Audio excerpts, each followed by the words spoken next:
Welcome to OECD Podcast, where policy meets people. Hello, I'm Shayne MacLachlan, and today we're talking about social innovation, which is a growing field with real potential to tackle some of society's most persistent challenges while generating positive economic outcomes. So social innovation refers to the design and implementation of new ideas. These can be products, services, or processes that respond to social needs while promoting new forms of social relationships and partnerships, and that's what we're going to hear all about today. So in fact, the OECD has played a key role in advancing the understanding and visibility of social innovation in policymaking. In fact, we first defined social innovation in the year 2000, and our work has been evolving ever since. So to explore this in more detail, I'm joined today by Jeroen Jutte, who is the head of the European Social Fund Coordination Unit at the European Commission. So welcome, Jeroen, to OECD Podcast today. Whereas an Australian and working at the OECD, an international organisation, that's not the way I actually pronounce your name. What's the correct pronunciation? It's Jeroen Jutte, but as we both work in international organizations, we're used to listening to anything remotely similar to our name, and we look around, look up, and so I think you were pretty close. Perfect. Well, you can call me Sean, you can call me Shane, you can call me whatever you like, and that's all fine. But that's brilliant. We're here today to talk about social innovation, and in particular the European Social Fund, or the ESF as it's known. To kick things off, maybe you could just describe a little bit about what you do in terms of your role at the European Commission and how indeed it connects to social innovation. Well, first of all, thank you very much for this invitation. I mean, it's really great to be with you, and also on an issue that's of such significance. We talk every day about innovation and the great IT companies of this world and how they're changing the world. But we rarely do so on the field of social innovation. And there's no reason why. We cannot change things, improve things, make them better, make them nicer, make them more efficient in the field of our social policies. We spend a huge amount of budget, all our countries, all OECD countries, but in particular in Europe, in Australia, New Zealand, as a very significant part of GDP. So it's really essential we do this right. Now, my role is as I'm a head of unit in the European Commission, responsible for the coordination of the European Social Fund. We also have geographical units. They work with member states to implement the European Social Fund, but basically my unit gives them direction. Tries to say, okay, we have policy. How do you translate that into concrete action, in concrete projects? Now, to give you an order of magnitude, we aim in our programming period, we cover 7 years periods, to support 149 million people in Europe this period. Every individual out of those has a family, has friends, is impacted. So you see, it's really massive. And so social innovation, doing things better, it's hugely important, and we try to steer that forward. Absolutely.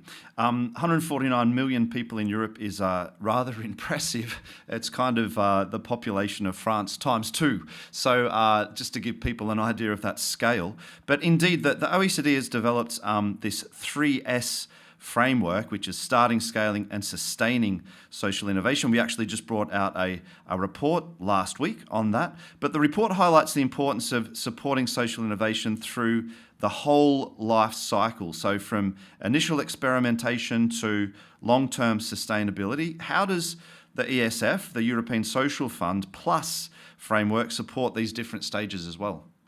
We really, in practice, follow the OECD's 3S framework. And what helps us therein is that our periods of support, our programming period, we call this, are periods of 7 years. So the idea behind this is that you have structural problems. You have, areas with poverty, with social exclusion, and these are not resolved by throwing money at it for 1 or 2 years. These are resolved by starting, testing, doing better, using real-time data to see how you're performing, and then you progress. And maybe something is already really acquired in one country, but can be a tremendous innovation in another.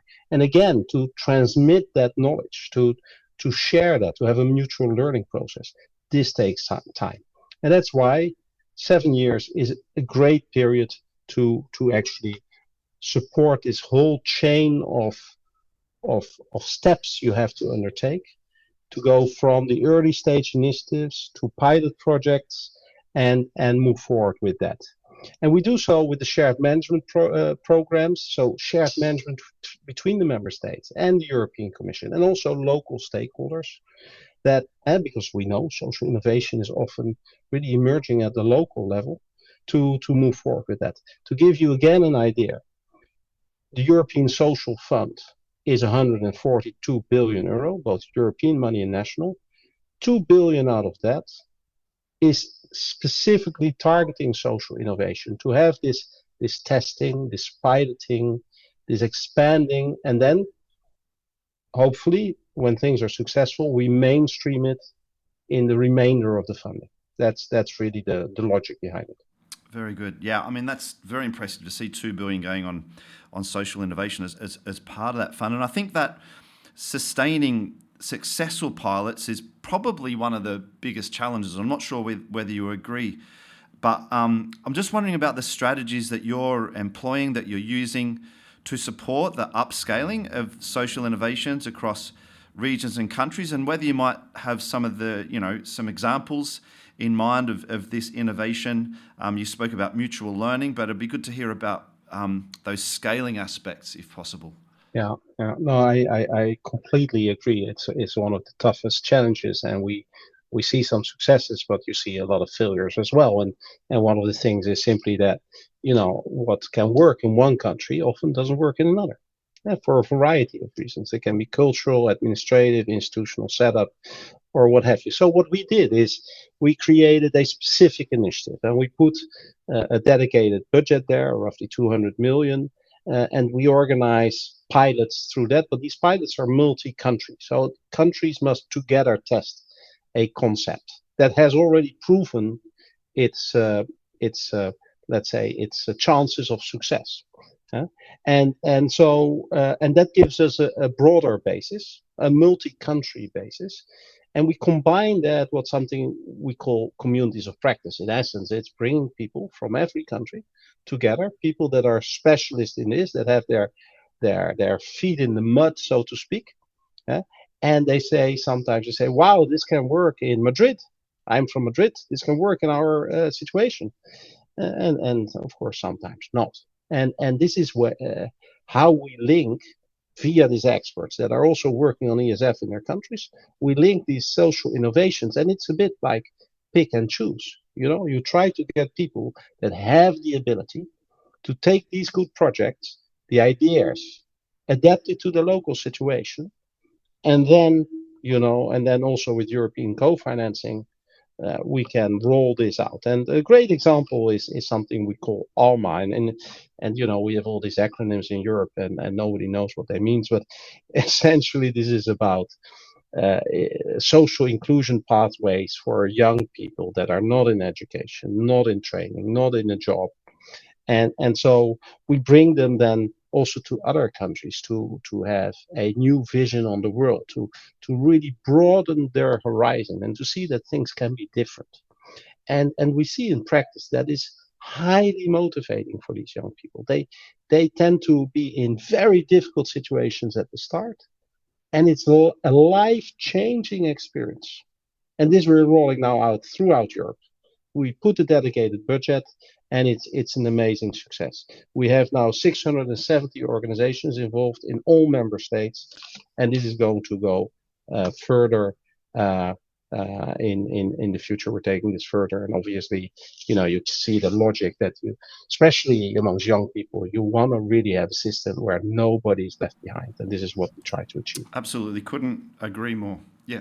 And let me actually say something more, because I'm forgetting a very important thing, and maybe we can talk about this more, Sean. But we have, also to help people, we have actually a database, and everybody can just Google now. You go to Google and you say social innovation match, and that's where we present a map of social innovation projects. So that's also very exciting when you work in the field. So here, this social innovation match, is this what's called the SIM database, in fact. Yes. Yeah. Okay. So another acronym. Indeed, it's one of these terrible acronyms we use, and I'm always a fan of just giving the whole name because the name is so telling. It's to match up your needs with what is already being tested, and maybe you find some really great ideas there.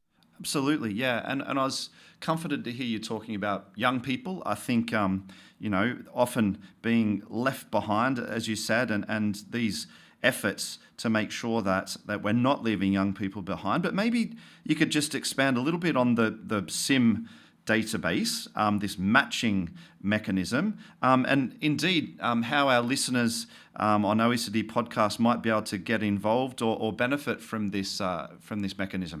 Yeah, so this social innovation match, it's on our website. It's really easy to navigate. So we work with the stakeholders to really make this user friendly. You can filter by policy theme the projects, or by target group you can filter it, or by country, and you can reach out directly to project promoters. So it's really easy to connect, and if you see a good idea, to just almost like I say, pick up the phone, right?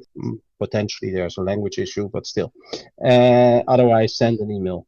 And what is especially exciting, I think, is that you can actually upload also your own initiatives. And we have a look at that. We do some filtering, of course. So you cannot just upload anything.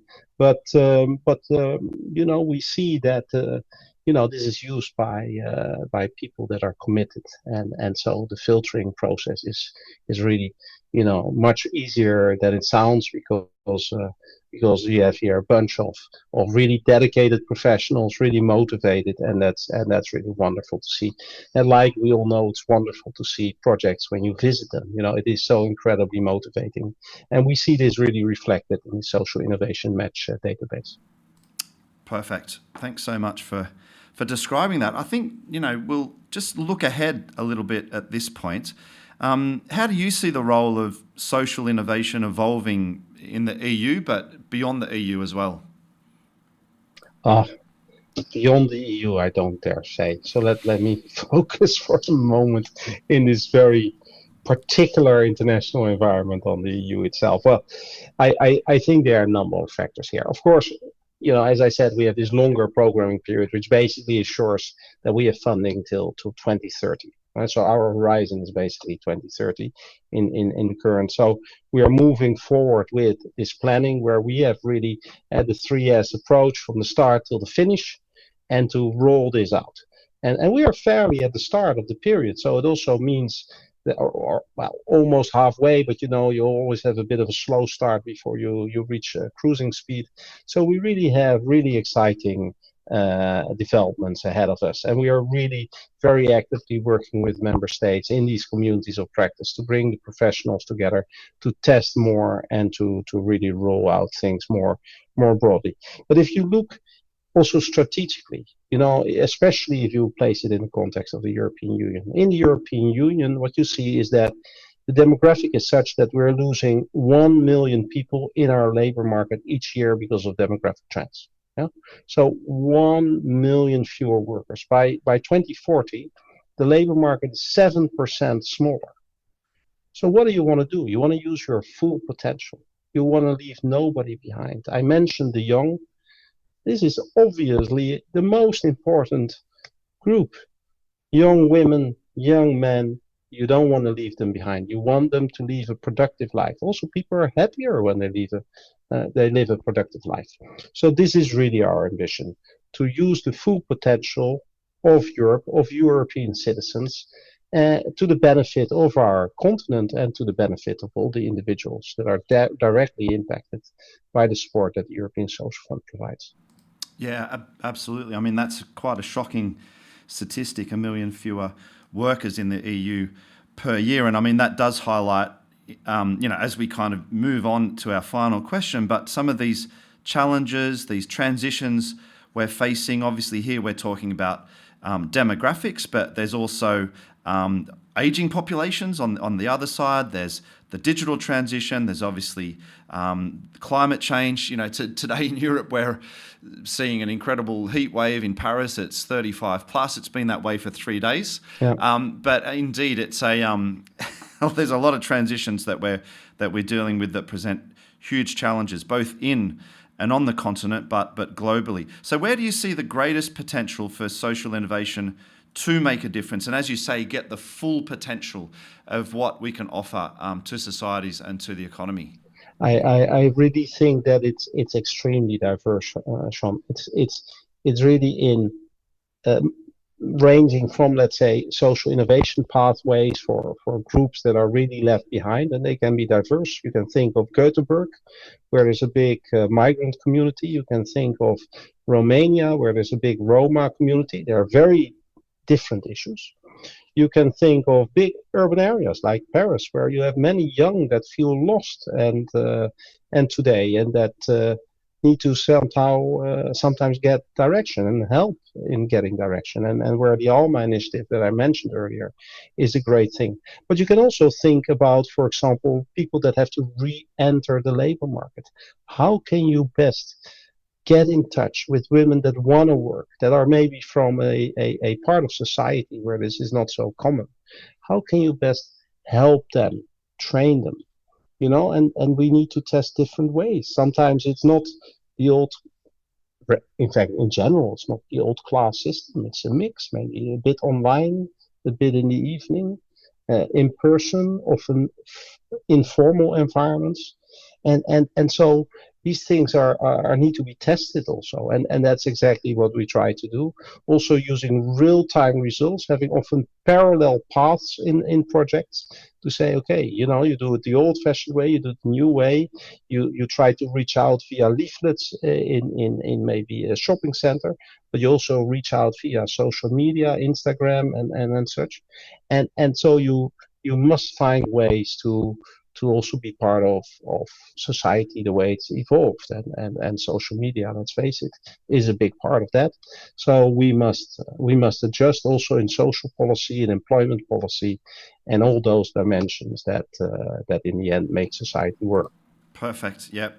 Well, thanks so much. I think Jeroen, or Jeroen, if I dare to try to pronounce your name correctly. What you've said today does truly show that social innovation is an important factor in realizing our full potential for societies. I mean, it's empowering local actors. It provides financial tools. Obviously, the ESF is massive, and it's supporting as well ecosystems that can help us, I guess, bridge the public and private sectors so that we can see some of this impact on the ground that you've described. So thanks so much for today, for taking time this morning. And to our listeners, if you want to learn more on this topic, you can download our new OECD report that just came out a week ago, starting, scaling and sustaining social innovation, on our website.